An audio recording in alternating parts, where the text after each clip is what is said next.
I'm going to start by reading a little excerpt from a story where the first line goes, "You tell me you are leaving." The story is in 10 parts, and this is part 6.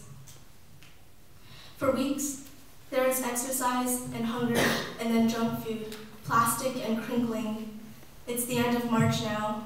I sit on the kitchen counter with my legs uncrossed. 4:58 in the morning, I'm on the phone with Miles. There's a full moon in an hour, he tells me, which is the kind of thing we always say to each other. We say it, and sometimes it matters more than others. Can we go watch, I ask. Let's do it from the island.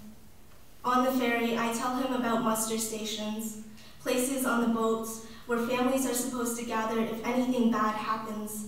I picture bad happening, how many hands would be reaching for other hands in the last ecstasy of sinking together.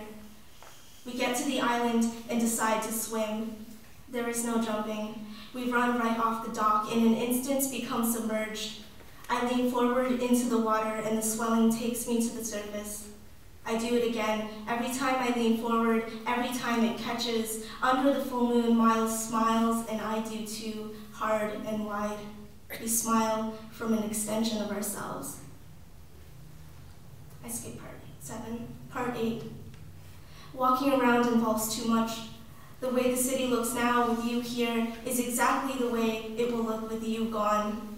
Being together on the last day reminds me of interlacing my fingers the awkward way, non-dominant thumb on top.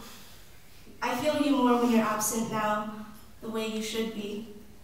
At night, we're splayed out, face down on the floor.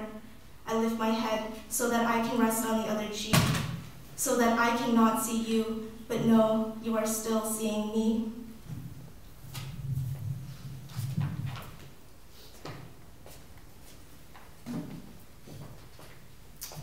This is a poem called Morse. She wrote a better poem than me that goes, H2O plus H2O equals H2O. Slowed down by a joint shared on our backs. Slowed down or less. Faded in the corners, which naturally meant there was a center. It would get close and then disappear in halves. Some black thing fluttering, but it was still us, just Morse. The next day, it was all Morgan, filling up the room with her crying, and I felt like I was too. Do you need these hands, I thought, because hands can sometimes do some of the crying for you.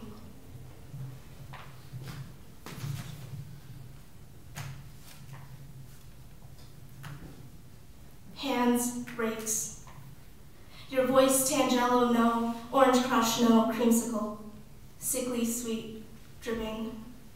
If I had to choose only a few words to say for the rest of my life, I would choose the ones I don't ever say out loud and still not say them. Fear that I will see you seeing the person you want to be with someone else that like this, I will get hurt by something that is not you, but your hurt and the other desire that led to it.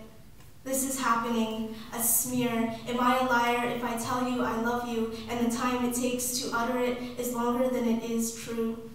Do you know?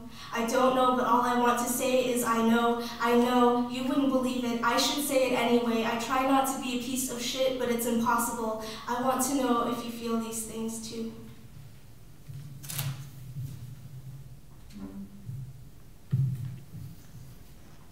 Let's get closer to this thing we're already in. Find the middle of a fog and not end up on the other side. Sometimes we get there. Sometimes only kissing matters. Beer from a bottle, your lips in all its different aliases. It's a really good apology. This is how I say you're pretty. Look at the sky behind electrical lines broken by angles. An argyle pattern of relief from it, round and black, that dilating eclipse inside of you. It feels good to touch. I hold my hand up to a sunbeam and really dip my fingers in. Slowly like candle wax. You know this is funneling towards some moment that is all dust. I'm right here, I'm right here, I'm right here. I can hear light when it shines. You can stay lit and in the middle, still have a dark little iris where your entire human is.